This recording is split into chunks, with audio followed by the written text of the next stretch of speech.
Good evening, friends, and shalom, and blessings to you all in the name of our Lord and Savior Jesus Christ. Welcome to this episode of Un-Apologetics. Excuse me, the show where we are unapologetic about apologetics, and I am your host, CJ Cox. I've been doing episodes a lot more infrequently recently. I'm going to go ahead and let you guys know a little bit as to why that is, but it's going to be very brief. And before that, I want to go ahead and get to our normal channel housekeeping because we do have a guest today, and I don't want to keep him waiting. So first, let's get to that channel housekeeping type stuff. If you're here, please remember to like and share this video. Please consider subscribing, excuse me, to the channel if you have not done so.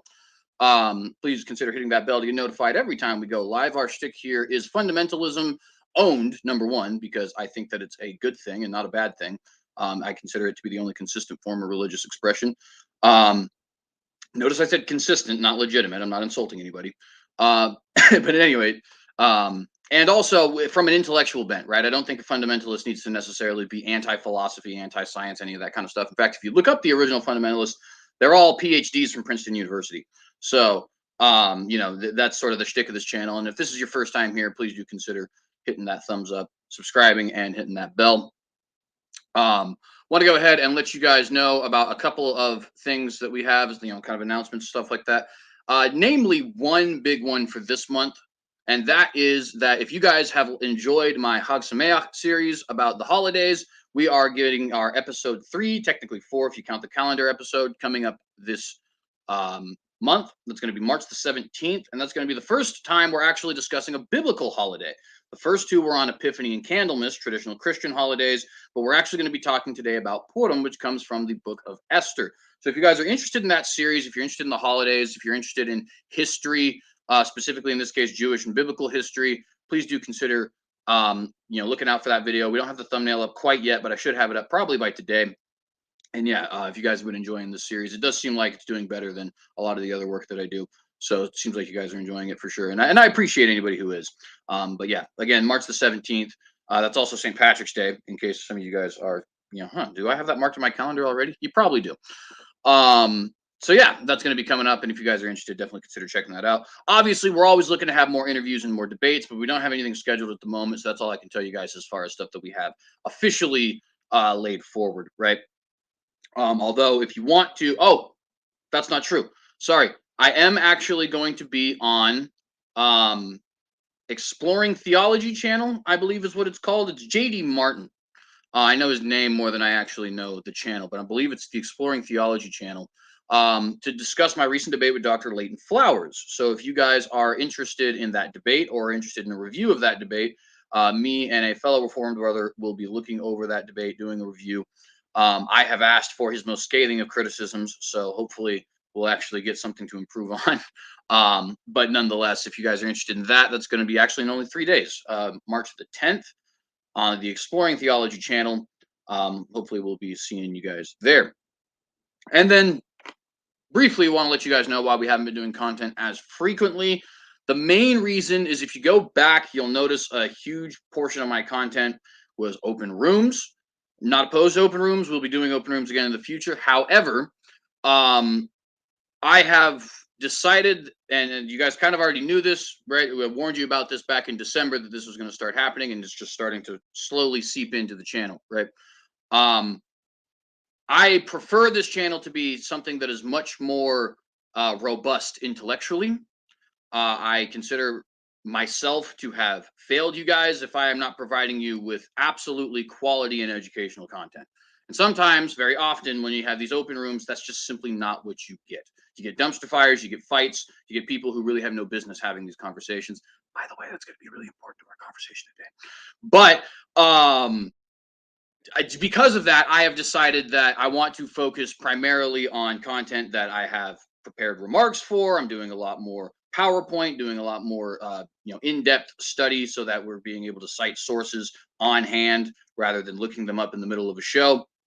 And open rooms are going to kind of become more of a every once in a while thing. And we're also going to be relatively strict about who we let in. Not obviously too strict. I want people to come in and share their thoughts, but it is going to be one of those things where if you have a bad reputation, not going to happen. If you're somebody who's frequently going into trolling or something like that, or somebody who just shows no real interest in the conversations, but is just kind of sitting there to sit there, probably not going to happen.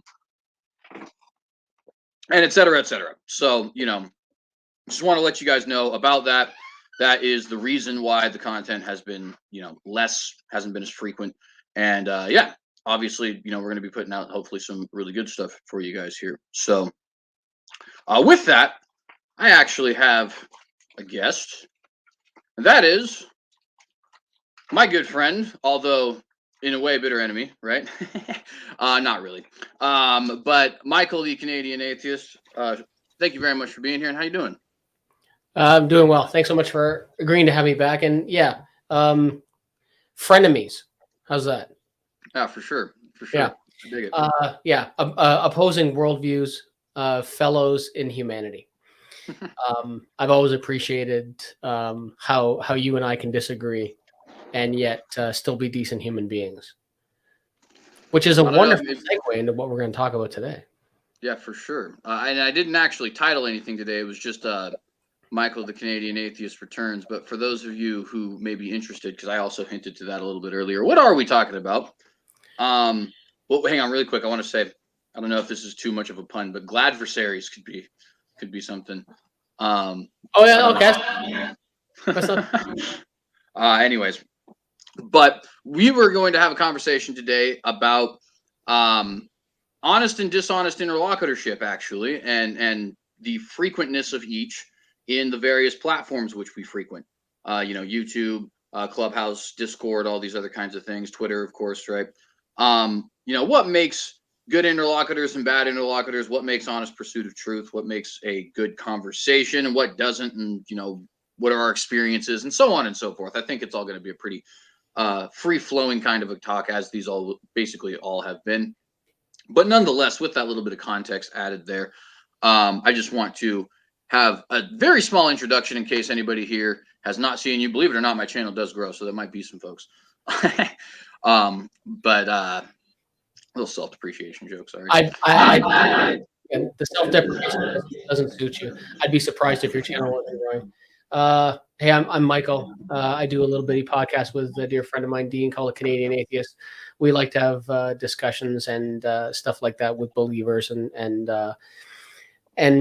stuff like that, and see where the wind blows. But it's been very interesting.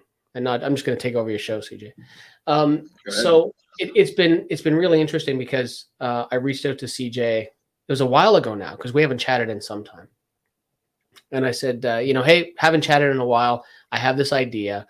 And then before he hit the record button, so my thought was to get together and have a talk about what I call, it's not my line obviously, but bad faith actors versus good faith actors. And CJ says something basically akin to that, good faith interlocutors and bad faith interlocutors. And on these different platforms, you come across all kinds. Yeah, my mom used to say it takes all kinds to make the world go round. And we have certainly both of us, I'm sure, and anybody watching this will also be familiar with the people you can get into it with online, and those you can have a decent discussion with, and those you can't. Mm-hmm. Given even your best efforts, you're not going to have a decent conversation with these people.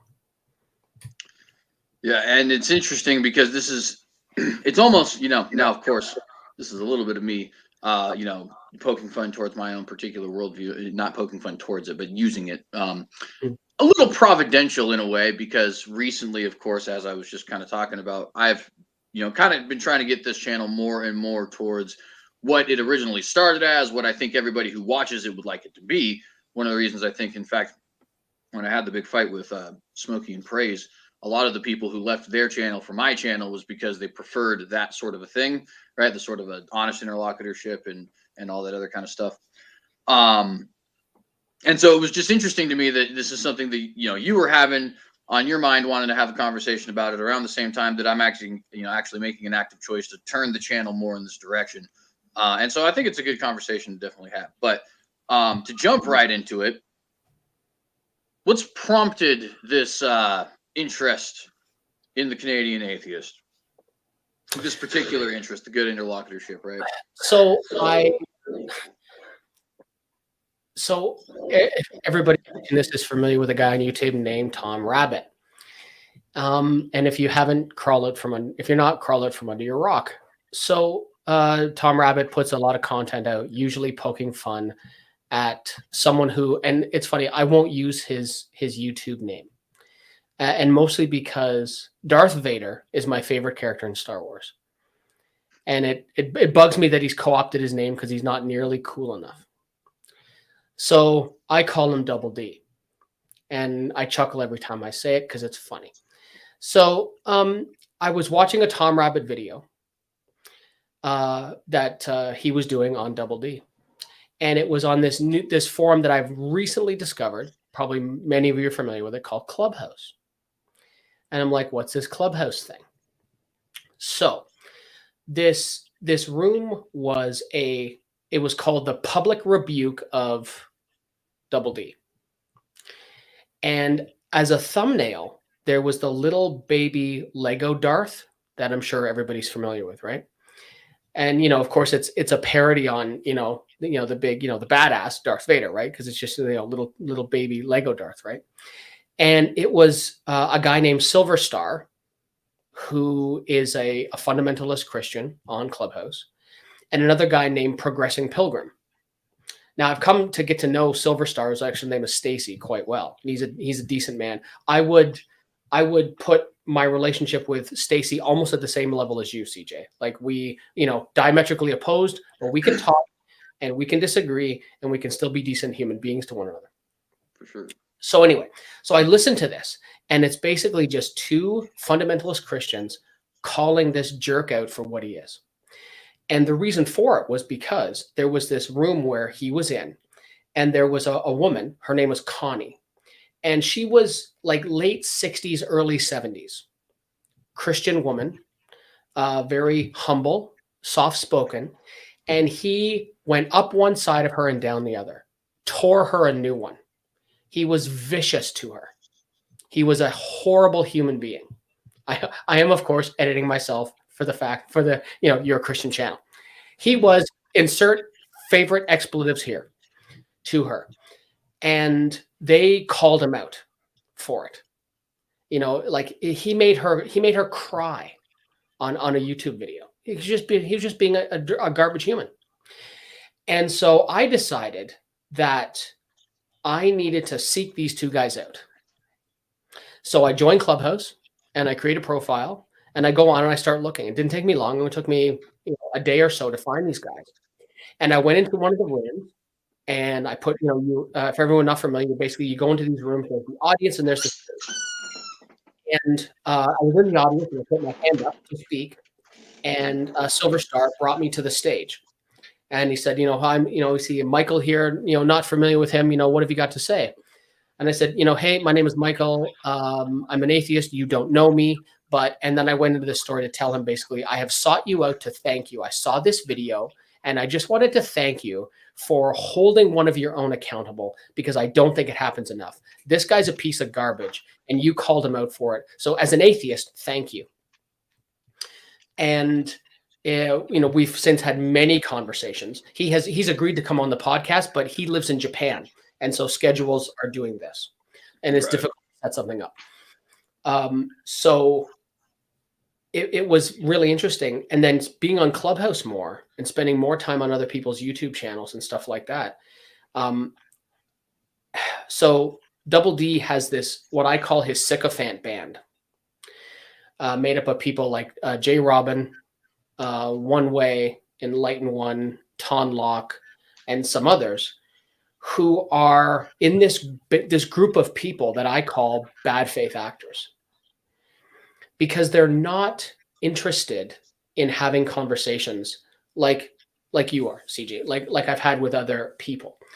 And one of the things conspicuous by its absence is standing up for what they actually believe in. So I'll pass it over to you, CJ, in the form of a question, saying, if I was asking you about like God, right? If I was going to start talking to you about God, give me 20 seconds. So like, CJ, tell me about God. Now, talk to me about God for 20 seconds. Well, so if somebody asks, I guess, in the context, I would assume this is somebody I'm just meeting, like an evangelism thing. Sure. So if I got 20 minutes to talk about God, I think or 20 seconds, excuse me, to talk about God, I think that what I would want to say is, there is a all-powerful creator of this entire universe who intimately and very intimately, more intimately than you could ever possibly imagine, not only loves you, but also has a very serious concern for holiness, for your soul, for righteousness, for the things you've done to other people. And if you'd be interested, there is obviously a lot more that we can be talking about this, but I want you to know that this God is interested in speaking to you directly. He has a word through which he has done it, and we can go ahead and read this word together as his children. Okay, sure. Okay, sure. So in about 15 seconds, you have some Christians that I've gotten to know in Clubhouse especially have done what you've planted your flag, right? And you planted your flag, and with the word you of course mean the Bible, right? Mm-hmm. So as a good faith actor, and this is something that I've experienced with you before, right? I remember when I was having a discussion with somebody on, I think it was Donnie's channel, Standing for Truth channel. And I was saying something like tantamount to, are we expected to believe that this happened in the Bible? Or are we expected to believe this happened in the Bible? And when I went back later and looked at some of the replay, you were in the audience at that time. And, when I said, are we expected to believe, like it says in Joshua 10, that the sun stood still in the sky? And your comment was, yes, we're expected to believe that. Yes, you are expected to accept this. And, planting your flag firmly in Christianity, in the thing that you actually believe in, right? So now contrast that with someone who says, when I say, tell me about God, and these people like Double D, J. Robin, people like this, they say God is just he's ultimate and he is a mind. That's it. Yeah, it's like, well, and it's funny too. I've actually had people heard people criticize people at the higher echelons, even like William Lane Craig, for that kind of same thing, where it's like the general deist God, because it seems as if now, of course, he doesn't have the added problems that you get with these other guys that'll continue on with our conversation. But the idea is just that a lot of people do stop at like a general deism, like the consciousness. Like Craig in an opening statement will profess his Christianity. Yeah, that's true. So I've been doing a series of talks now with Jefferson Spatchcock, and we're doing a review basically of this 3-hour conversation that I had on Clubhouse with J. Robin. Do you know when he finally told me the good news about the gospel? At about 2 hours and 54 minutes, when I asked him if he was ever going to. So let me guess. The whole rest of this conversation is probably something along the lines of, well, how do you justify this, that, and the third, and did you have a problem for the one of the many, and all these other kind of things, right? The whole thing about God is God. It's like God, as he defines it, is an ultimate being that is a mind. Now, prove to me that God doesn't exist. Right? Yeah. That is a deistic God. Right? And it's completely unfalsifiable. Right? As a Christian, you would never do that. I've never even asked you that question, and I know you'd never do that. And so, how can you have conversations with someone who is a professing Christian, who the moment you start to have a conversation, instead of arguing for their Christianity, instead of planting their flag, as you would as a Christian, or as someone who is a respectable Christian would, you argue from this little place I like to call Vague Town, USA, where God is ultimate and he's a mind. Now prove to me this God doesn't. And they'll eventually get to that, but they're not interested in having a discussion. These people aren't interested in talking to me about, like, I'm hellbound, man. And it's really interesting because one of the parts of the conversation that I had with J. Robin was, he was arguing for this deistic God. And I said, Robin, let me ask you a question. What happens if you convince me? what happens if you actually, through this argumentation, which is incredibly lame and vague, but what happens if you, and I laid out the argument like this. I said, Robin, what happens if you convince me that this God exists, but then somehow technology fails us? And this club, my phone breaks or something shuts down or the internet goes out, there's a storm outside and the internet breaks down. And we're not able to continue our conversation for a couple of days. Now, you have convinced me, like during our talk, I'm like, man, Robin, I think you've convinced me that there's a God. And then all of a sudden technology breaks. And then the next person I speak to is a Muslim apologist. Now, you've planted the seed that this deistic God exists, but you haven't fulfilled your obligation, certainly under 1 Peter 3:15, forgiving the faith that lies within you. Now, with this seed of deism planted, he converts me to Islam. Now I'm a Muslim. I said, now imagine that you and I die on the same day, and everything you believe is actually true. And now we're standing before your God. I said, Robin, I think actually you're in more trouble than I am.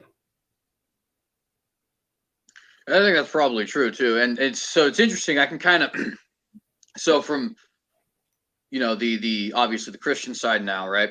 Sure. Yeah. But there's a very, very large prevalence, I think, of this kind of thing all around it. And I want to start with the beginning portion as far as the just absolutely egregious behavior with this woman, right? It does seem like that's becoming more and more the norm amongst these people who are doing online interlocutorship. And I there's a lot of people I have decided I'm just not going to interact with anymore. I once did debates with people like Praise I Am. I've debated Gavin Herleman. I've debated Sky Out. I've debated Smokey Saint. To be honest with you, if I could take all those back, I probably would, because they're just not people who are interested in honest conversation and stuff like that, right? And I've often, said in private, but I'll just kind of say it here publicly. I think, to be honest with you, the only time you should take on somebody who is not really trying to have an honest conversation with you is if their influence is such that they're actually a threat, in the sense that, it's like, for example, if you have 100,000 people following you, but you're not interested in having an honest conversation, well, you have 100,000 people following you and you might have dangerous ideas, or at least ideas that are dangerous from my perspective, right? I think one that we could all possibly agree on that is when it comes to politics. There's certainly an awful lot of politicians who are not interested in having a conversation, who you would want to refute just so people know there's a refutation, right? Because they got a lot of people behind them. But that's an interesting point there. In that, if you see someone like, because there are those within the Christian community that I've spoken to, and I've said this openly, that I am glad that they don't have a real pulpit to preach from, because I think they could actually do a real danger to people if they actually had physical human beings in front of them. Not that doing something online doesn't give you the capacity to influence people in that way, but the difference between, during the heat of the pandemic, you may have been restricted. Like, you may have had to attend some of the church services that you would have liked to have been to in person. You may have had to attend them online, for example. And maybe if you didn't have to do that, there may be people who or people who you've spoken to who are, maybe they're immunocompromised or something like that. So they weren't physically able to go to a church building because it was actually kind of dangerous for them. So they had to attend services online. And they may not have gotten the same thing, right? Because they don't feel the same sense of fellowship across an internet connection that they do in a building, with their peers, right? Of course. So I've openly said that, there are some people, and I think Double D is one of these people, where I think he could do real damage to real people if he had the stones to ever show his face. And two, if he actually had a physical pulpit somewhere to preach from. Because I liken him to people like Steven Anderson and people like Greg Locke, who, and again, from your perspective, we may look at these people as as good believers, even if only they're fundamentalists and they believe along the same lines as you do. But these are people who have spewed hatred, from their lips, and they certainly aren't fulfilling any of their obligations. Jesus commanded people to love their neighbor, right? Love the Lord your God with all your heart, mind, soul, and spirit. Love your neighbor as yourself, right? And these are people that are clearly not living out those types of things. And this is the atheist saying those things. Well, I will admit too, there's admittedly, I just have to say that twice because it's a big deal. A lot of lack of accountability. I think a big portion of the reason is people start to play team sports, and to sort of give it, I think, what the inverse perspective of that can be sometimes, is like, so for example, Aaron Raw is one who is considered to be quite, what would you say, influential, popular, all the different sort of things. Yeah, I'd say that's fairly influential. But from the Christian perspective, Aaron Raw is not somebody that you can really have any sort of a conversation with, right? And as an illustration of that, you kind of see like the Aaron Raw Michael Jones conversation. I'm not an IP fan, by the way, but he gets belligerent and he gets angry and he clearly doesn't understand and he doesn't want to understand. But the thing that I see about it, right, is that what it seems to me ends up happening is you have two people who otherwise would never actually agree with, say you have a Steven Anderson and an Aaron Raw in the same room, right? And they're each doing their respective things. And then you have two spectators who in any other circumstance would not agree with the way either of these two are acting. But since they came to play team sports, now all of a sudden they do. You know what I mean? And then they start to get like really emotionally involved, it seems, in like defending a behavior that really doesn't even have any business being defended. And if it was any other situation, they wouldn't. And the thing that kind of made me notice it, if I'm being honest, is politics. Because when you look at, politics, I'd just give the example of Donald Trump. I'm not personally a Donald Trump fan. I am certainly a conservative, but I don't think Donald Trump is a conservative, to be honest with you. And that's a political conversation for another time. But one of the things that I would end up noticing when people would have Clinton and Trump conversations, is everybody on every side hated the other guy for reasons that didn't even matter, that they got off of YouTube. You know what I mean? Like, so for example, people would get mad at Donald Trump for something like a beauty pageant, right? Or some lewd comments that he had made at some point in time when it was like, if you look over to some of like policy things, like for example, he would say stuff like, waterboarding is whatever, I think we should do much worse, which is basically just the advocation of torture from the pulpit. Right, that's a very legitimate criticism to have. As bad as it is to objectify women, in reality, everybody was cool with that 10 years ago when he was doing it, and it's only now a problem because he's a Republican candidate. And then on the flip side, you'd have the same thing with Hillary, right? Hillary would say something that was just, realistically speaking, benign, right? Like, so for example, the Benghazi thing, when she says, "What difference does it make at this point?"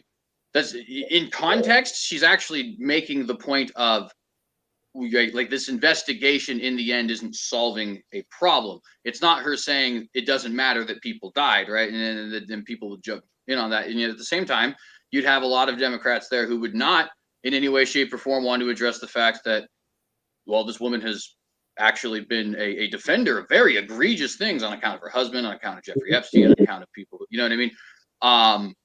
And it's like people just like, they throw on their blinders and they're like, this one, I like this one because it's like a nice jab, so I'm gonna hit him with that. But this one makes a lot of sense, and that's gonna take some thought, and I'm not really interested in that. And I don't know. It seems to me like we have the same kind of thing going on in this sort of a field as well, right? People they'll defend. In fact, one of the guys even mentioned earlier, Praise I Am, right, was a Darth Dawkins lackey.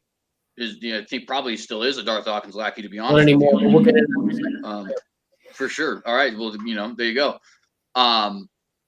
And to be honest with you, I think a lot of times that was probably just merely because he thought, hey, here's an intelligent guy, because of course he is intelligent. He doesn't, you don't have to be a good person to be intelligent, right? You don't even have to know how to think very well to be intelligent, unfortunately. And so I'm going to defend him and his, pontifications and all that kind of stuff at the expense of the way that I would act in a day-to-day conversation, just simply because I think it gets me a one-up on the other team.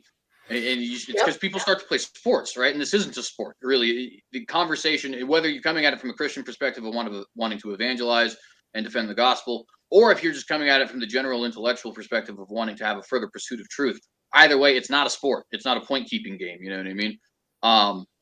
And I think, to be honest with you, people should probably be more harshly critical of their own side than they are of anybody else's side, if it truly is a pursuit of truth. And I think that's one thing that we need to start seeing. And in some areas, we are starting to see it, to be honest. I think we are. Yeah, it's interesting. You said a lot there. It's like, I mean, so so you said, you're a conservative but not a Trump fan. I'm a, well, first of all, I'm in Canada, so I don't get to vote where you are anyway. But I am a liberal, but not a Clinton fan, right? There was Christopher Hitchens wrote a book called No One Left to Lie To, and it was a book, basically an expose on the Clintons. And for any conservatives out there, you can read that book, and he gives a very interesting take on the Clintons. So yeah, I was not a massive Clinton fan. I think what you say about team sports is interesting, and you brought up Aaron, who I consider a friend. And it's interesting because Aaron has forgotten more about phylogenetics and stuff like that than I'll ever know. And he's been doing this a lot longer than I have. And I think one of the reasons he gets so passionate is because of where he is, right? He's in, he's just outside Austin, Texas. He's in Garland, Texas. And he's in like the hellhole of, at least from a liberal perspective, of this, of the state of Texas, where they have these heartbeat bills and all these other things. And yeah, I know I'll upset people in the live chat for saying things like that, and so I think, are there times when I think Aaron could do better with his conversations? Yes. Yes, I do. But I think, and it's probably fair to say that I haven't looked at him and conversations he has had as objectively as I should have, and maybe criticize him accordingly.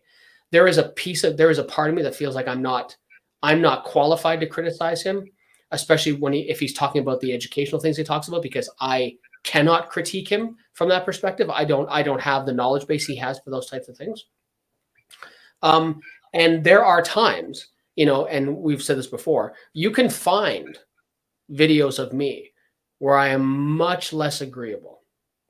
So I think we all have our times when we're less than perfect, for sure. But when you talk about the team sports, I think it's very interesting.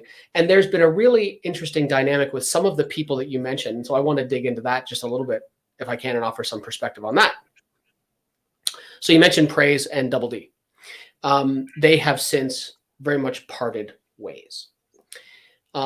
What happened? There was a stream that was going on a month-ish ago, and it was after I didn't see it live. Hey, real quick, I just want to let you know I got to turn my camera off for just a second, but I still have you in my ear. I'll just babble on. For sure. So there was a talk that had gone on maybe a month or so ago. I didn't catch it live. I only caught a part of the replay. And there was an after show that went on. And during the after show, Praise put up a link, in the chat box and said, anybody wants to come in. Smokey went in. And he was chatting about something. And then Double D went in as well. Oh, no, pardon me. I got it wrong. Double D was there first, and then Praise joined. And Double D asked Praise to remove him, to remove Smokey from the conversation, because he didn't like how they had talked and something like that. And Praise took a stand and said, no, Smokey's my friend too. I'm not going to do that. Maybe you guys could just be adult about the whole thing. And Double D does what he always does when he doesn't get his own way. He takes his toys and he leaves. And so that's what he did. And he basically said, something tantamount to, Praise, you're a jerk. I won't be coming back here. And since then, Praise has really started to kind of rain down on him for his particular presuppositional approach, which again is a little bit like a guilty pleasure, like Schadenfreude for the atheist, to watch, sometimes watch Christians go back and forth with each other like that, admitted guilty pleasure. But it's very interesting. And I was thinking back to some of the things, like some of the other things that have happened, right?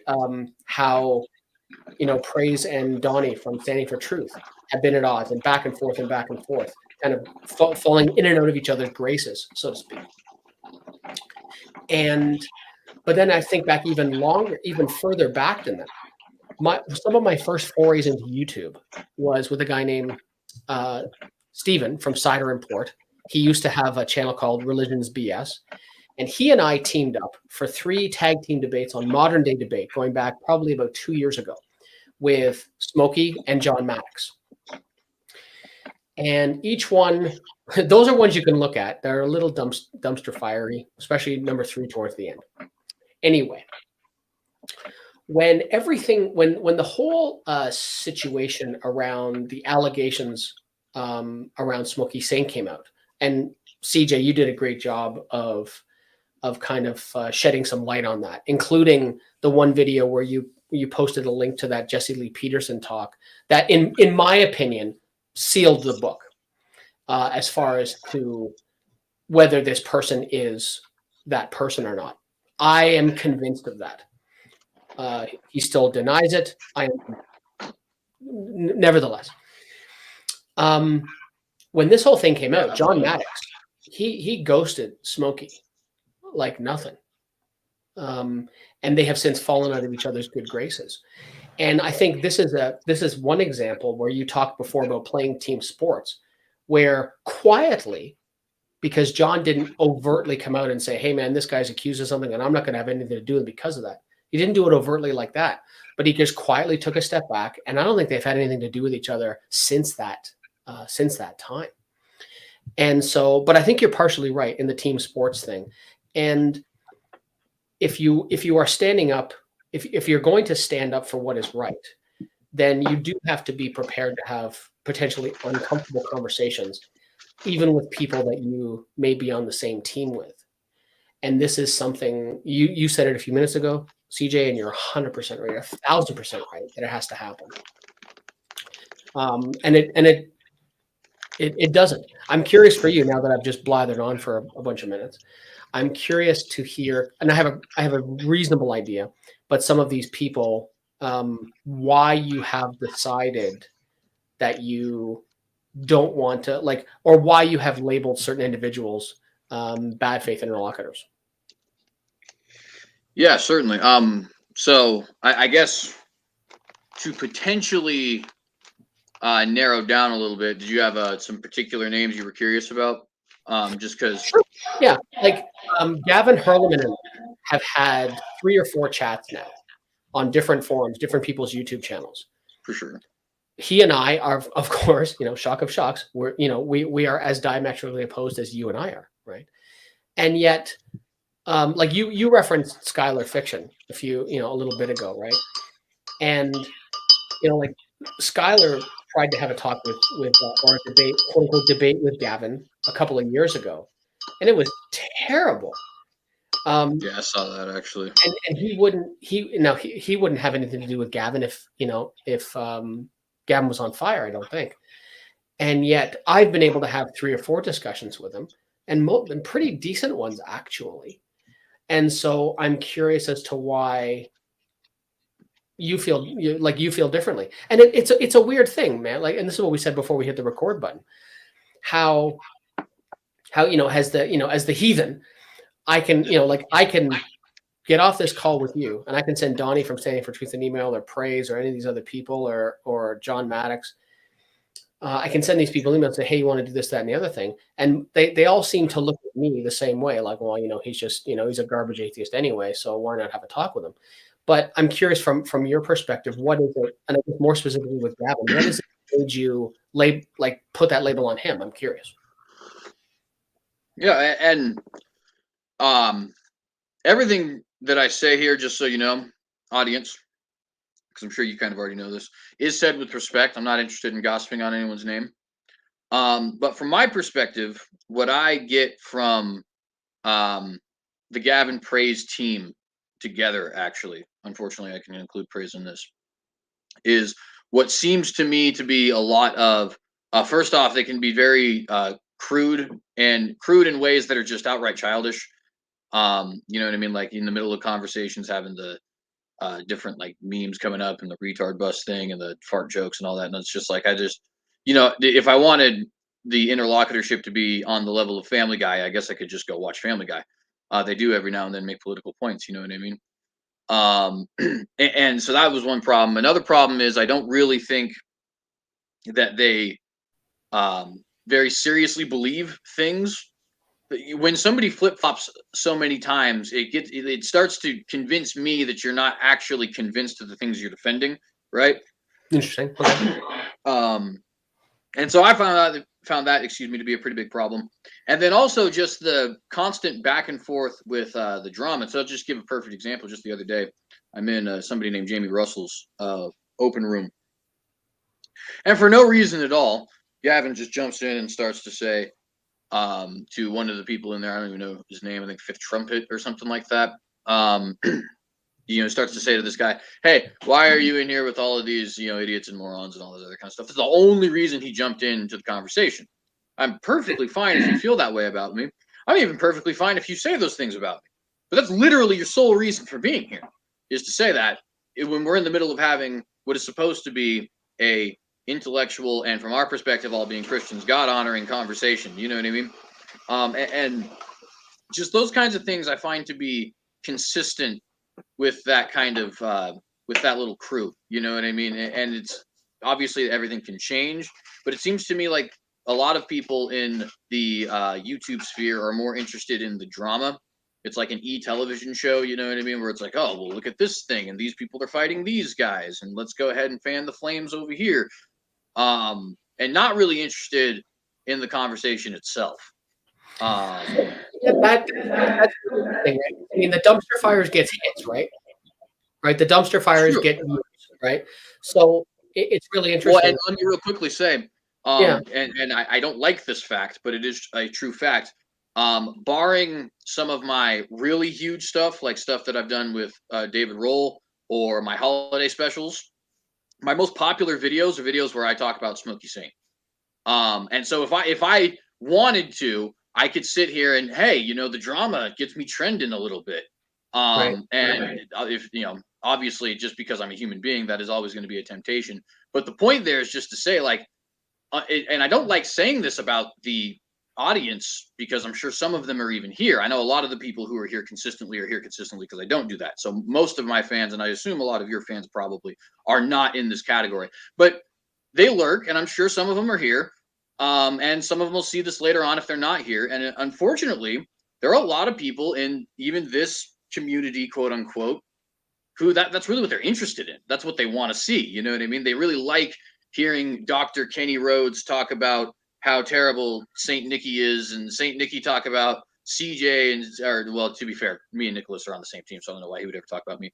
But you know what I mean? And all that other kind of stuff. They're really interested in that. They're not so interested in my debate with Dr. Kenny Rhodes on Old Earth versus Young Earth, which is one of my least popular debates, actually. You see what I mean? And it's like, yeah, that's interesting.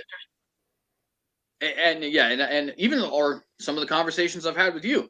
A conversation I had with Stanley Terry, which, to be fair, was a conversation that needed to happen, because I think he's a person who, every now and then, I don't know what it is, but I get this feeling from some people where it's like, even though you act the same way as people I consider bad interlocutors, I do feel like it's coming from misplaced zealousness rather than dishonest interlocutorship.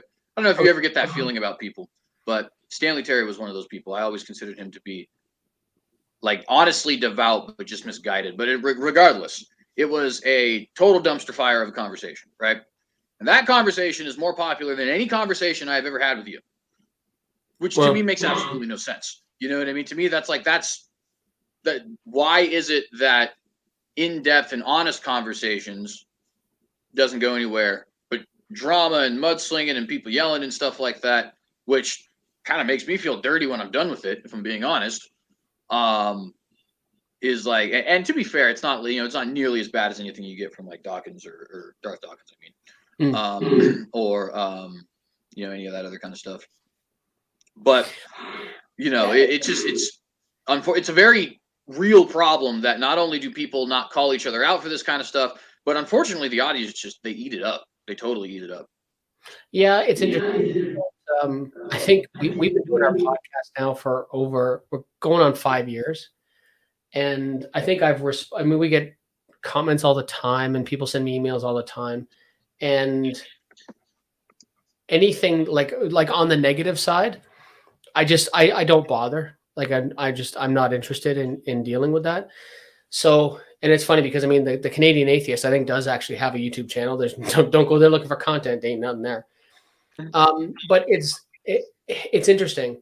I think it just goes back to what I said before, in that, you know, the dumpster fire, the garbage talks, the mudslinging, for whatever reason, you know, gets the hits. But it doesn't necessarily surprise me that conversations that you and I have had haven't been some of your most popular. And I'll tell you why. Because it doesn't play to some of those things, right?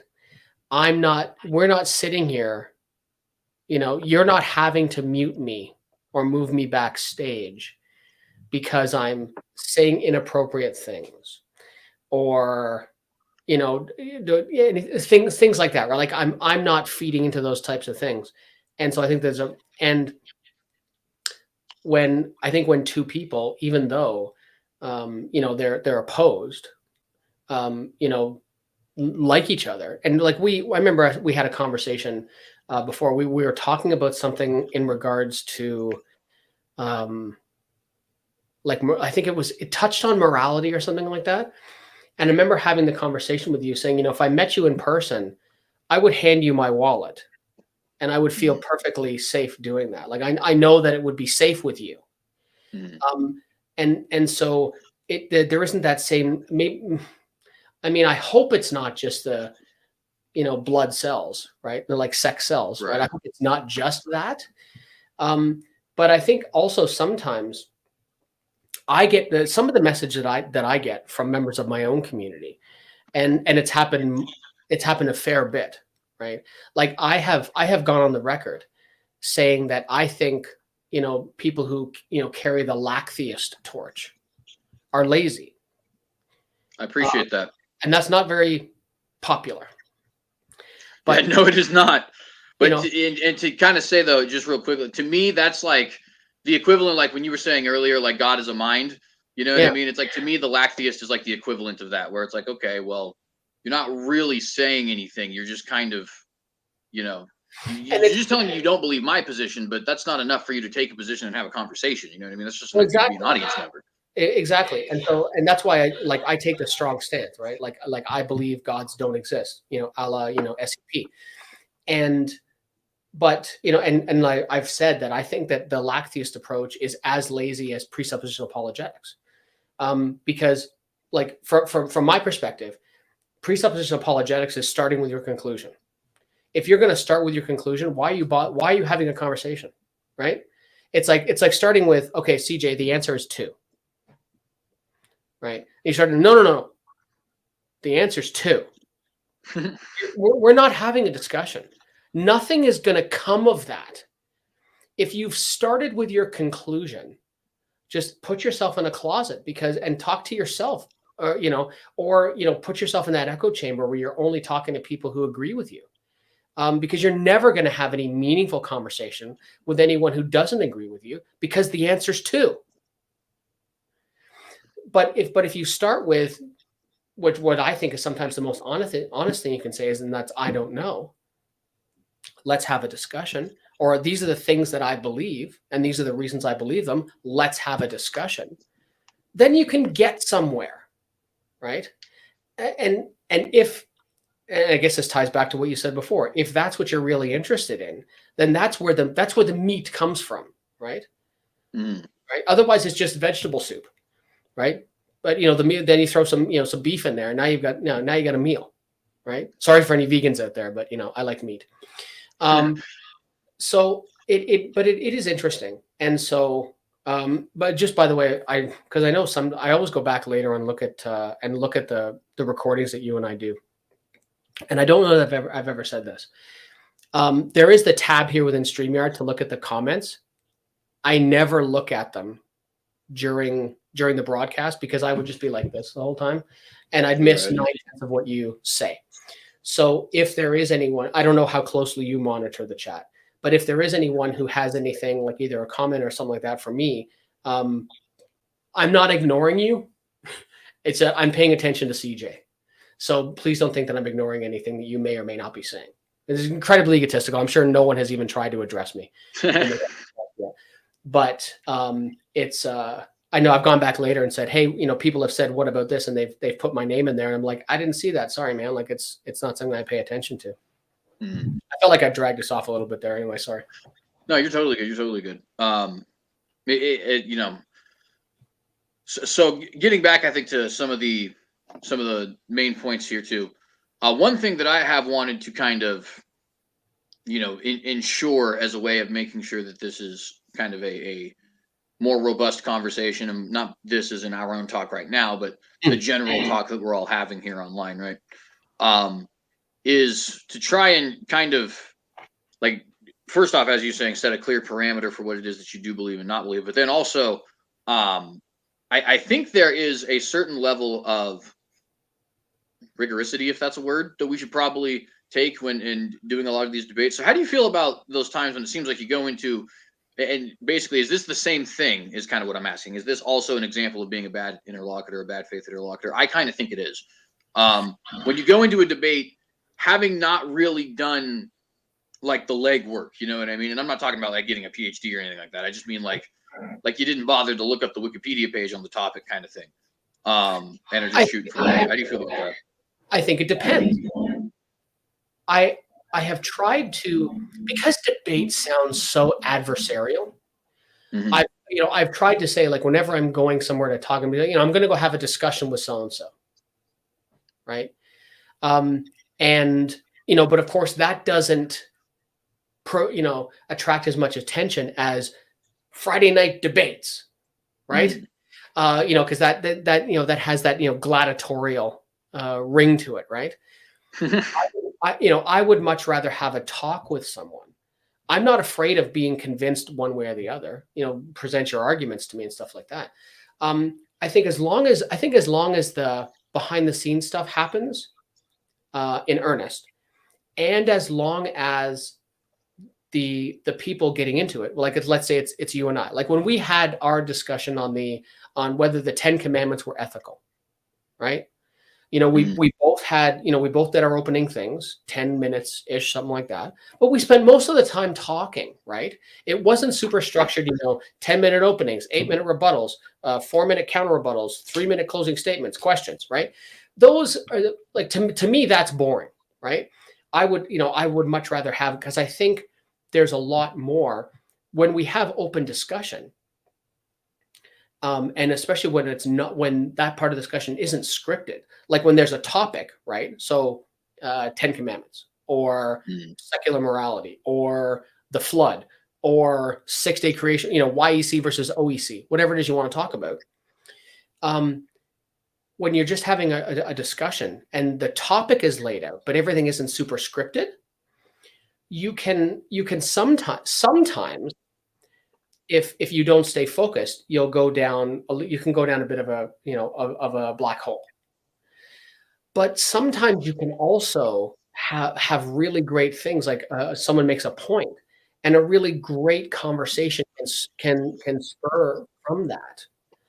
And I think you can actually really make some headway in something.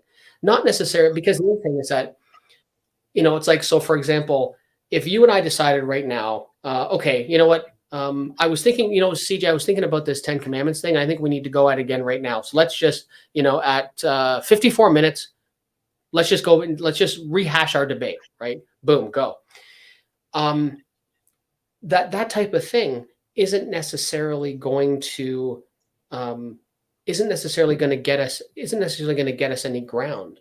Whereas again, like I said, I think the open discussion has that kind of capacity, because when it's labeled debate, when it's, versus labeled discussion, I think debate will attract. So to your channel, you are more likely to attract the, people who are more in line with what you believe, right?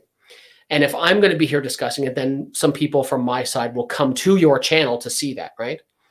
But the line is probably already there, right? The people who think you're wrong will come into it saying, I can't wait to see this, man. CJ's wrong. And the people on your side, man, I can't wait to see CJ blow Micheal out of the water. Yeah, and I think that there's certainly some element of truth to that. Definitely, in a sense, it's a little unavoidable, only because people obviously. I often say when people say, well, do you think you're right about everything? It's like, well, of course, otherwise I wouldn't believe those things, right? It's kind of in a way it's a trick question, right? And so there's some unavoidability in there, and I certainly do hear that. I think what ends up being overlooked sometimes, though, is so. For example, and I won't name their names here because nobody's ever given me the permission to do so. But if you look at the live chats in some of my videos, there are certain atheists and certain non-reformed Christians, because I am a reformed Christian. And I believe even there was a Jewish gentleman who used to show up here every now and then. I don't know if he still does, but who will kind of still pop up every now and then, right? Even when I'm doing a solo conversation, or even when we're having a talk about like an in-house conversation, and then there's an atheist there listening, right? And it's almost like, in a way, they've seen the dialogues, they've seen how you put yourself forward, they've seen that you actually give proper credence to the topic and all that kind of stuff. And to use an analogy that kind of sucks, but it's the only one I can think of off the top of my head, you kind of hook them, like when you're going fishing. And realistically speaking, I mean, not everybody's ever gonna make their opinions known online, but there's 756 people subscribe to this channel, 100 people watch every single video, just about. The likelihood that at least one of those people has been convinced either to my particular theology, or of some of my apologetics arguments, or even as far as my entire worldview, right? Even if it's 1%, that's still one person out of the average viewership, right? For sure. And if you take the whole subscriber pool, 756, and some of these videos do get 300s, 400s, 1000s, even I've hit before. The likelihood that it happens at least once, right, has definitely got to be there, at least at some point. And so, and yet, what they're, at least from my perspective, what they're probably more likely doing is, so like within the hyperstructure of the debate, and that's why I like having and calling them conversations, is because we can talk about the things that we believe. But if it's super structured, right, and there's not as much interaction between you and I, then I don't get like you make a point, and that I don't get to ask the question, CJ, why is it you believe that exactly? Right? And then you can talk to me about why exactly you believe that. With what you just mentioned a second ago, I bet you there's tons of times where people go back and maybe they watch, maybe they rewatch. Because when you're talking about what it is that you're talking about, pick a topic of any video that you've put out. Because you'll say, this is what I've said. Now let's talk about why I've said these things and why I believe these things, right? And it's, what is it? What is it about the argument or the apologetic or the topic that convinced you of the truth of it? And you have much more capacity to get into those types of things with an informal discussion than you do during a hyper-structured debate. And getting back to so then to tie it back in to what we first started talking about, versus good faith and bad faith actors, you have no chance whatsoever to get to any of those types of resolutions with someone who has only come in, as you said, Gavin did during that time, to just come in and say, well, why bother to talk to this idiot for, right? Mm-hmm. You were never going to get anywhere in that, right? Yeah, 100%. So if you're a good faith actor or a good faith interlocutor and you go into these situations, then you come in with it. I have, in every debate discussion I've ever entered in, I have always entered it trying to be as honest with myself, saying, okay, what if their arguments convince me? Right? And I can only hope for the same thing on the other side. Right. And I think you kind of have to go in there with that too. And I've actually said before, I catch some flack from some people from this, but from other people, I think that they, have a deal of respect. So it kind of just depends on the person. But I don't trust people who don't ever doubt what they believe. And what I mean by that is like, it's almost as if, first off, I think you're lying to me if you say that. If I'm just being honest with you, right? I don't think there's a single person who doesn't. And don't get me wrong, not to say that people can't be genuinely convinced. Obviously, I mean, the sheer number of martyrs in the world should let people know that, like, absolutely, you know, the people are certainly convinced of what they believe, right? I'm certainly convinced of what I believe. Sorry, there's just a really loud plane outside. Um, but as far as like never doubting what you believe, I don't know people who are honest who don't doubt the fact that they like that other folks exist at least once in their life. You've had the I forget what the actual philosophical term is for it. But yeah, solipsism. Thank you. You've had the solipsist thought at least one time in your life, right? Yeah. And probably at least like once a year, if you're being honest with you, because it's just the way the human mind works. We doubt stuff.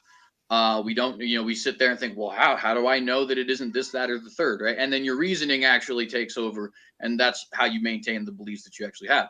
So when when people say that they don't doubt what they believe ever, I definitely do kind of, to a certain extent, just think that they're not being honest with me or they're not being honest with themselves. But then the other thing is too, is if that is true, if it's genuinely true, unless you're like a prophet or something, like I'm sure Moses didn't have, provided that I'm right, of course, I'm sure Moses didn't have a moment of doubt as far as whether or not God existed, right?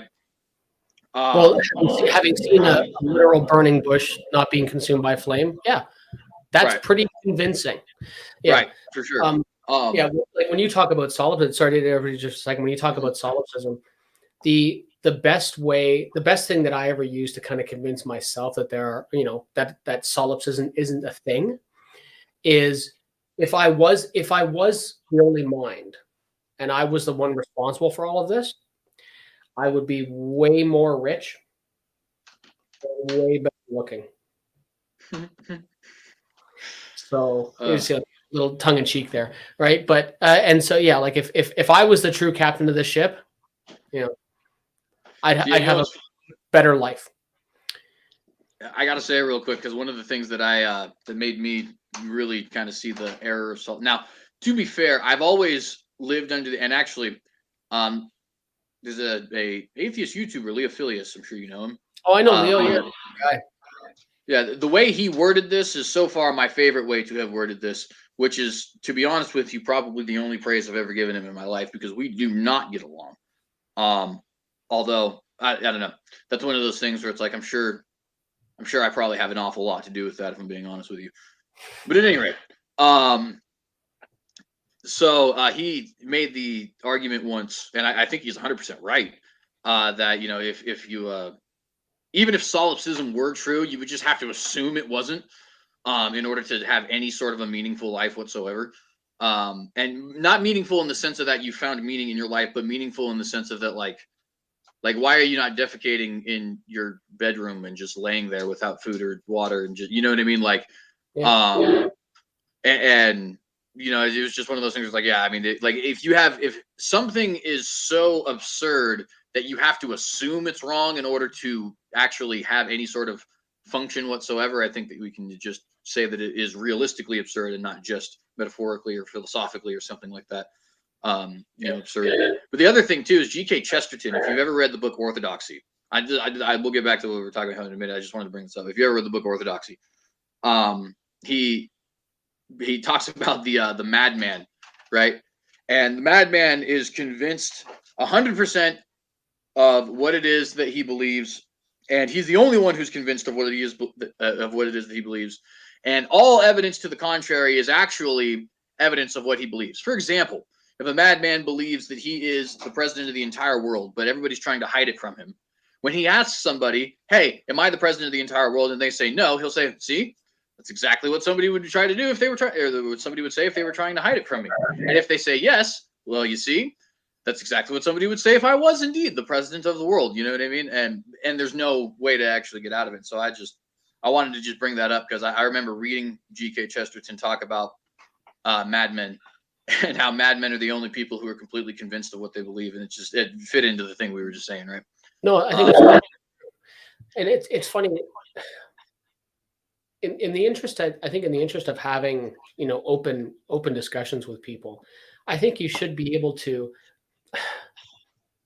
I would say, outside of those who are, I think it might be fair to say there are people you shouldn't waste your time with. But going back to what something I said before, like, I've gotten flack from my own community. I've gotten flack. I've got from people saying, why are you talking to these people? Like, why are you talking to some of these people? Why aren't you trying to talk to these people instead? Like, I'll talk to anybody. I can have a conversation with almost anybody, save, at Double D, like I will no longer interact with that individual. The reason why I don't interact with them anymore is because one of my favorite clubhouse rooms is one called Ask a Christian, and it's hosted by two guys, Nate and Roy, and they're both pretty hardcore fundamentalists. They're both Calvinists, but we've had some decent interactions, and I basically get along with them. And I was there once, and this was after I'd had a conversation with Jay Robin. And Double D came in and started to try to talk to me about something. And I asked him in that room, he said, he's like, how is it that, his whole thing, right? God doesn't exist because, and he expects you to answer that question. And so my question is like, which God are we talking about? Right? They're like, because to a professing, like to a believing Christian, there's only one God. But I mean, you would never be so silly as to suggest that there aren't other people who worship other gods, whether they're real or not, right? There's a billion Muslims out there that are convinced Allah is true, and you're on your way to hell. And Hindus and all these other things, right? And he would not, and I got him to do this in a Christian room. I still have the recording. He would not stand up for the God of Christianity. He would not do it. And at that point, I'm like, I am done with you. I will never interact with you again. And like he, in my opinion, is pretty much the ultimate of the bad faith actor. Like, someone who will profess his Christianity in a room full of Christians. But when a lowly atheist asks him, which God are we talking about? And like I said, like you would never do something like that, and I know lots of other people who would never, like even people you disagree with, like Praise or something like that, or Praise or Smokey or Donnie or some of these other people, they would never say, oh, God, that's ultimate in the mind. No.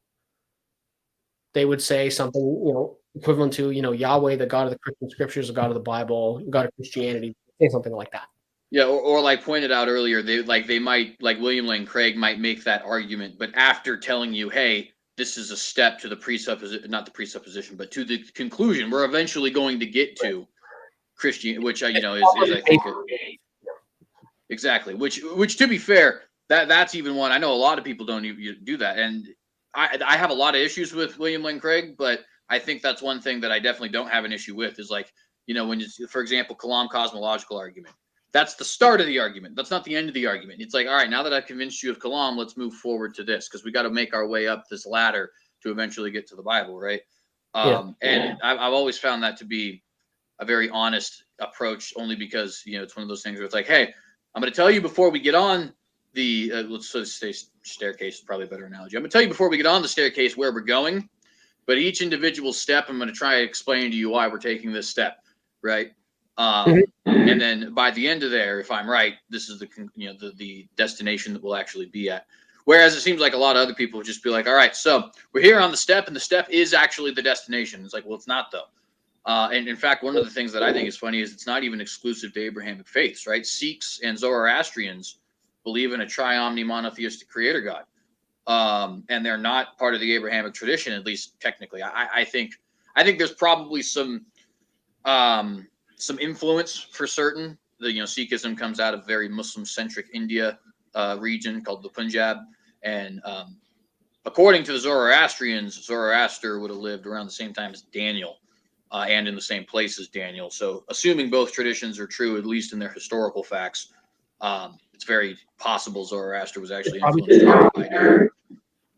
But assuming the the consensus. Sorry.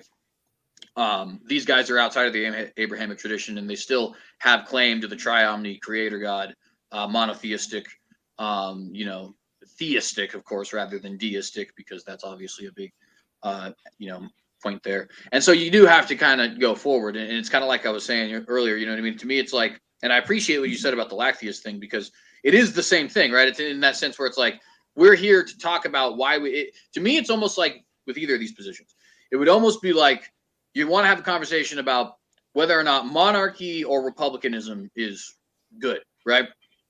And you say, so you're the guy who's defending monarchy, and you say, well, order is a good thing. It's like, all right, well, I agree with that. Order is a good thing. I don't understand how that concludes us to monarchy, though. It seems to me like that's the step in the argument, and then you kind of just like forgot the rest of the argument, and now I'm falling down the staircase because there's no more stairs. You know what I mean? Yeah, that point there. The reason why I take up about Latheism and equating it to presupposition apologetics is I think an individual should have the courage of their convictions. I think if you take time to speak with most people who are simply lack of belief atheists, when I've spoken to a lot of them, you ask some questions and stuff like that, you almost always will find out that person believes that God doesn't exist. I've encountered a few that are afraid to go that far. And I couldn't get them to admit as to why. I could only assume. One of the assumptions that I made, I think there are some that are afraid of the burden that places. Because as soon as I say the Christian God doesn't exist, which is a conviction I firmly hold, well, now it's like, well, how do you know that? And I have to be prepared to defend what I've just said, and I can, and I think I've got a reasonable argument for it. But I think with some people who say, the whole, the Latheist thing, well, it's like, I haven't said one way or the other, but you haven't shown me anything convincing. Like I said, I've run across a lot of people who really, if they're being honest, good faith actors, they actually do hold a more firm belief than that. If I'm going to expect you in a discussion to defend, the Christian God of the Holy Bible, then I should be able to defend what it is I actually believe too. Otherwise, you're like, the fallacy, or people talk about shifting the goalposts, right? Mm-hmm. Well, if I'm not prepared to plant my flag or anything anywhere, then I'm not shifting the goalposts. I've picked them up and I'm running around the field with them. And how the hell are you supposed to get anywhere in a conversation like that if I haven't given you anything to work with? So, to employ some charity in the conversation, like I'll ask you what you believe and I'll tell you what I believe, like what you believe and why, and I'll tell you what I believe and why. And now let's get into it. Now let's have an actual conversation about it. Yeah, and another thing too, I think is, and this is actually one of the reasons why, not to say that you're wrong about the discussions, because I think both actually have good utility. But one of the reasons why I really like super formal debates, the likes of which neither of us have actually done yet in our careers, nope. Is because it seems to me like, first off, it's really difficult to start like throwing jabs in that kind of debate because you start to look really obvious, right? Nobody's talking while you're talking. And so if you take the time to sit there and insult somebody or degrade them or something like that, it's like the whole room in silence just gets to kind of watch that and be like, huh, well, this guy's kind of just not a very good person. You know what I mean? This guy's not here to have a good conversation, all that kind of stuff. But then on top of that, I think like when you have 25 minutes to lay out a point and then 15 minutes to rebut a point and then 10 minutes to rebut a rebuttal and then the cross-examination where it's like, you're under very strict rules. It's almost like going to court. You know what I mean? And much like going to court, it's like you start to get really, really whittled down to the nitty-gritty as far as like, all right, why do we believe what we believe and what's actually true? And for me, I've always thought that that's like, now it takes a certain kind of person, right? A person who is interested in academic and intellectual kind of stuff. If you're not interested in that kind of stuff to that heavy of an extent, then a discussion is obviously better for you, right? Because it's just, it's difficult to put aside 3 hours to listen to people talk, right? Unless you're interested in that sort of thing. It's kind of like putting aside 3 hours to watch a hockey game. If you don't like hockey, then that's just a waste of 3 hours. Or if you moderately like hockey, like you might go to a game, but to actually sit in front of a television, you know what I mean, might be different for you. It's kind of, I think, the same thing in this particular regard, right? You got to be interested. But with that being said, you know, it seems to me like you start to get like a really solid layout of people's positions. And everybody seems to be nicer to each other when they see each other face to face. You can't do quips because, you know, if you just make a quick 2-second little quip, well, you still got 25 minutes and 58 seconds left. And now you got to back that up with some actual substance, right? To give like an example, right? When in the presidential debates, because those are not debates. A really solid argument for a structured debate. It really is. Yeah. I think, to be honest with you, I think we should do both. As far as like this, you know, people who are interested in these talks, I think that we should have those kinds of conversations that really try to challenge people to, you know, look at this from an intellectual perspective and return to what I would consider to be high society. I don't mean high society in the sense of the rich and the elite, but I do mean high society in the sense of like the Renaissance. You know what I mean? The immediate after the Reformation also, and the scientific enlightenment and all that kind of thing. People like held themselves to a very high standard. You know what I mean? Even your average everyday peasant guy was still at that point in time holding himself to a really high standard. Where it's like you expected to read, you probably know language. You're like honest about your conversations. You don't need to promise because it's just assumed that your word is bond. You know, and all this other kind of great stuff. I think this is an example of that I think should return. But also discussions need to happen just as well, right? Because the discussions do also allow you to get more personal with it, whereas there is no personality, so to speak, in a formal conversation, right? It's all business in a 3-hour formal conversation. You don't get the kind of relationship, in other words, that me and you have actually fostered from nothing but formal conversations. You know what I mean? Right. So I think they both have serious utility. Okay, so then if we were going to try to put a poll on this, how do we get there? Like in your opinion, how do we get there? Well, I think there's a couple things. I think first it would be good for people, I think, to start to take themselves seriously, and I want to say this in a certain sense, because in another sense, people need to take themselves not so seriously. All right, like don't get so offended at losing or being challenged or having somebody who potentially believes that your beliefs are terrible. You know what I mean? So in that sense, people shouldn't take themselves so seriously. But in another sense, as far as like what they actually are looking into, I think it'd be good for people to take themselves very seriously. I think it's a good thing for people to struggle with what they believe and to continue to struggle with what they believe until they stop believing on account of being not alive anymore. You know, and I think it'd be good for people to, you know, I've had some very solid conversations in the eyes of audiences that I have looked back on and said, not good enough. You know what I mean? I don't, for me personally, there are a lot of people who are going to appreciate that. I didn't, you know what I mean? And people will say, well, maybe you're speaking to, say again? We are always our. Yeah, and obviously you can get to a point of like self-loathing in that, and you shouldn't do that. But to an extent, I think that's good because like if you can look at something and say, "Hey, you know what? I was kind of a dick in that particular regard." That point, that was a stupid point. I'm just clearly not listening to him in this particular element, right? And all these other kind of things. I raised my voice here, and it was unnecessary, interrupting too much here, and you know what I mean. Not only do you improve on that, but it's also one of those things where it's like that to me demonstrates like an athlete who wants to win. Right, the athlete who wants to win is going to look at his game. Hey, you know what? I threw 20 for 30 passes. That means I had 10 incomplete passes. I could improve on that, right? That's why Tom Brady has 7 Super Bowl rings. And not to compare this to a sport, because obviously, like I said, I'm trying to de-sportify this. Mm-hmm. But it's the same analogy in the sense that, if truth is the championship here, right, then that's how you're going to get to it is by consistently being self-critical. And then another thing I think, too, is just to have like, so, the Bible says, and obviously, I know the Bible doesn't, mean much to an atheist, but the Bible does say the first commandment is to love the Lord your God with all your heart, mind, body, and soul. I think if you truly understand that as a Christian, it's impossible not to want to complete that second commandment, which is to love your neighbor as yourself.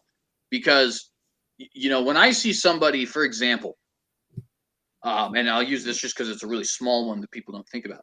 Somebody, uses a curse word or something like that, right? Sure. Or perhaps they use a ton of them. A lot of people will say, hey, that's, wicked and sinful and gross and all that other kind of stuff, and you should stop that. But I think if you have a proper understanding of that first commandment,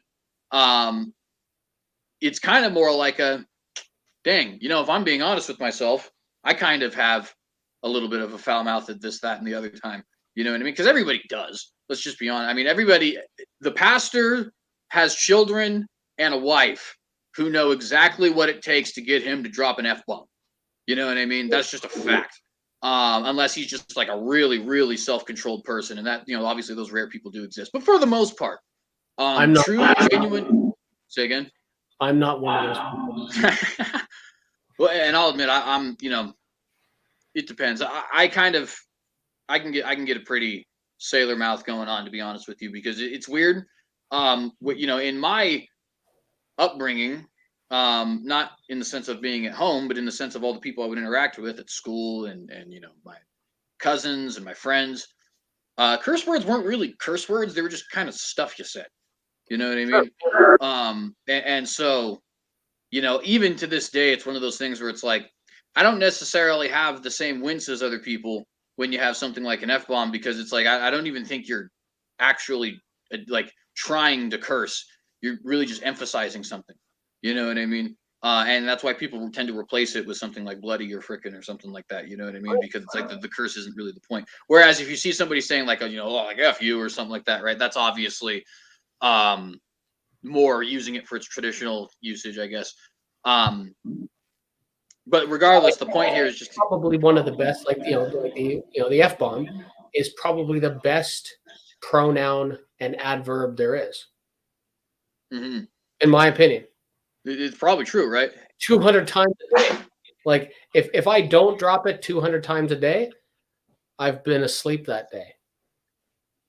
See, and it's one of those things, right, where it's like, I think if somebody who is not in that particular world, so to speak, comes across you and hears that, one of the ways that you get to a better pursuit of truth, in my opinion, is just to kind of realize, all the different times, like you go through the laundry list of like, all right, I mean, I cursed that time and I was insulting that time and I was, you know what I mean? And then just realizing that you and this other person are the same person in a very serious way, right?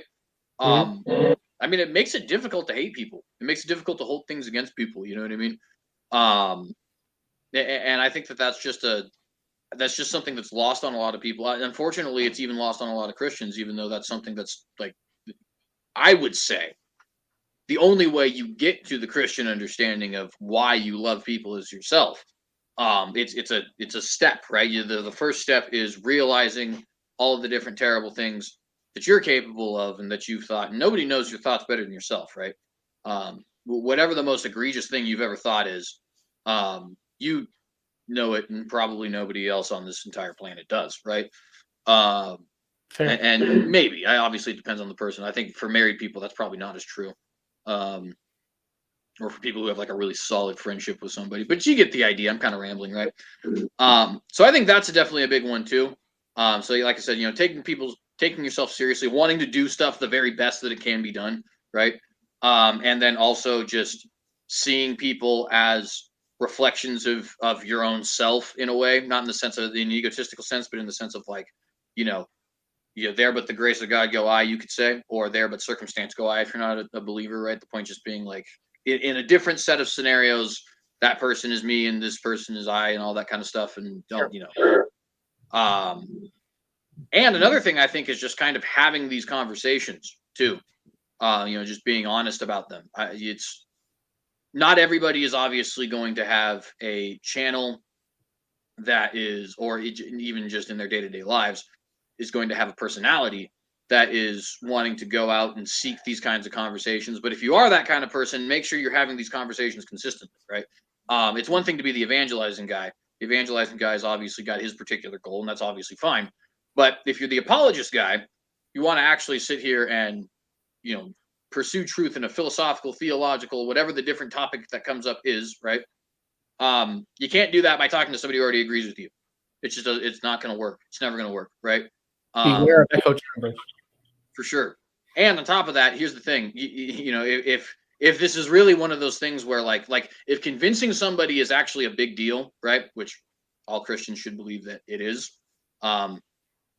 You know, I mean, for obvious reasons, right? If it is salvation. Salvation implies that there's something that is needing to be saved from. That's the whole point of the gospel, right? And so if you actually believe that, that means that you actually want people to be genuinely convinced and genuinely convicted. And if you actually want people to be genuinely convinced and genuinely convicted, why would you be talking to somebody who agrees with you? They're already genuinely convinced and genuinely convicted. You know what I mean? Yeah, I think right, but yeah, you do have to go into, you know, the lion's den, in order to get it, I guess, to do the hard work. Yeah, I'd agree.